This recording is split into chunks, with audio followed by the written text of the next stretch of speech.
Morning, evening, or afternoon. I'm your host, Knight, and welcome back. As of you all know, we have set a poll. And you might ask, what is the poll for? Well, the poll is about us making a new song for the radio, in which we'll be debuting today. You can already see, hear the first one, which is kind of a early jazz, cartoonish version. Just kidding, this is actually a different song. This early jazz and cartoon thing. But don't worry, the romance song will be debuting later on through the broadcast. So stay tuned for that one. So without further ado, let's just get into it. So firstly, we have the French. Emperor Guerra I has returned to the French throne, replacing Guerra II, who has been suspended. William Jacques de Guerra, if I pronounced that right, also known as the Napoleon of industrialization, has assumed power despite being ill. Then next, the Moderna army unit stationed on the Mexican campaign will be withdrawn due to a suspected American invasion of the island. Neighboring countries will be warned in hopes of protecting the island. After that, we have Switzerland. Switzerland proposed an alliance to the Dutch as a new member of the coalition. General Major Carl Jonathan von Wissel reports that the expeditionary force in Formosa and Amsterdam has been understaffed, but has recovered morale and supplies with the help of Japanese troops. They will hold their ground against the Americans for some reason. They are also they've given a warning to Moderna to prepare their defenses against the approaching Americans. And before we get to Formosa, first we have the United States. The United States will sign the armistice due to widespread opposition. While the US will withdraw to a secret colony, the Mexicans will remain on Formosan soil. A secret operation is planned for next week though. Then, the United States requested an alliance request with the Austro-Hungarian Empire to work together against a common enemy. Most likely two enemies here, the Maronians and the Italians.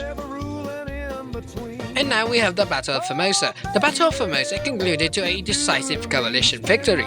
The Polish Expeditionary Force to Formosa suffered 6,500 casualties, with 3,000 dead and 3,500 wounded. Following the victory, Poland is initiating preparations for the coalition's invasion of the United States.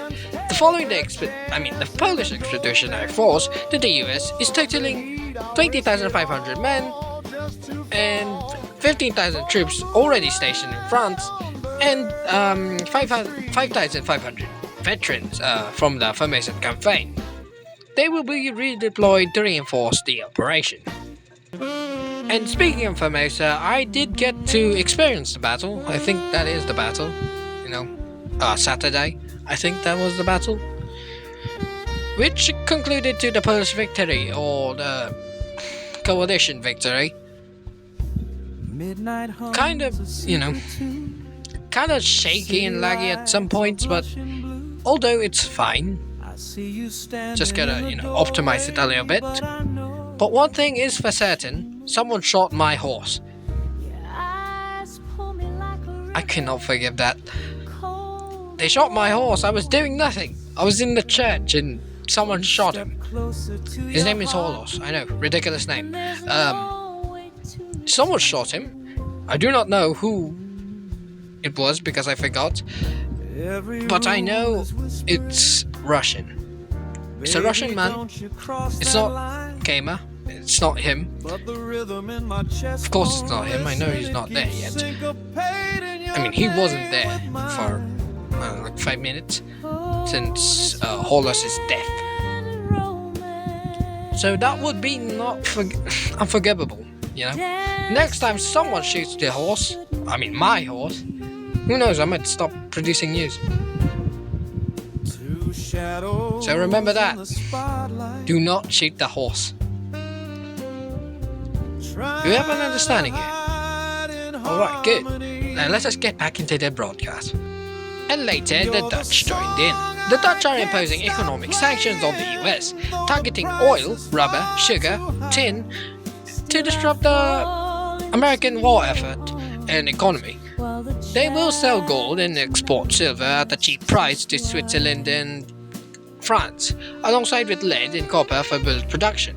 I think copper is poisonous. I think no, me, I'm with it. His Majesty Jonathan Gustav, Joachim, my apologies, ordered the construction of railroads connecting every village and city in both the Netherlands and its colonies. He also orders the transformation of every regiment into mobile divisions, with each soldier receiving a horse, while downsizing the army to 2 divisions in the Netherlands and 4 in its colonies. And following that, it's the Dutch again. The Dutch requested an alliance with the Polish government. Citizens shared history and resilience against the colonial rulers. A destroyer and a battalion of 450 men will be sent to the US as a part of the Polish Expeditionary Force. The Dutch will expand their navy to 6,000 sailors and build submarines, cruisers, destroyers, and battleships. They will harass US merchant ships in the Atlantic and Pacific and attempt to destroy the Panama Canal. Wait, what? Men will also be sent to help the French. And finally, we have the goals. Empress Celine orders the building of 3 new battleships: FS Jean or Ongean, Lorraine, and Montrier. Did I pronounce that right? My apologies if I didn't. Equipped with the latest French technology, Empress Dalvern of number 61 orders the bombardment of major US and Mexican military ports using precision bombs. Then, after that, the evacuation of Innsbruck. One of the largest evacuations in French history occurred in Innsbruck, if I pronounced that right, with the French and Italian Red Cross, Red Crescent, and peacekeepers crossing the border of Italy to Austria. Evacuees were welcomed in France and put in a 5-star hotel in Paris. Wow, amazing. Citizens were given a choice to return or not after a major gas attack. And that will mark the end of this broadcast. As if you all know, and possibly might have noticed, I have a sore throat. It sucks. It irritates my voice. It's irritating because it stings and it hurts. I can't speak normally, and certain words I cannot pronounce normally. So yeah, do not expect any broadcast tomorrow nor Thursday, possible. If possible, we can have a broadcast on Thursday if sore throat goes away, but we can't, I think. So yeah, and by the way, this came to the attention of me because my most likely, me editor, he said it towards me directly. He said, on quote, "You sound like a character from a certain film that I have watched." End quote. I do not know what kind of movie it is. I might question him later after this one. But I'm still trying to find out who this character is. I hope he's something. Or someone. But I'm willing to watch the film that he's talking about. So, yeah, I'm getting out of context here. So, without further ado, I wish you a splendid evening, morning, or afternoon.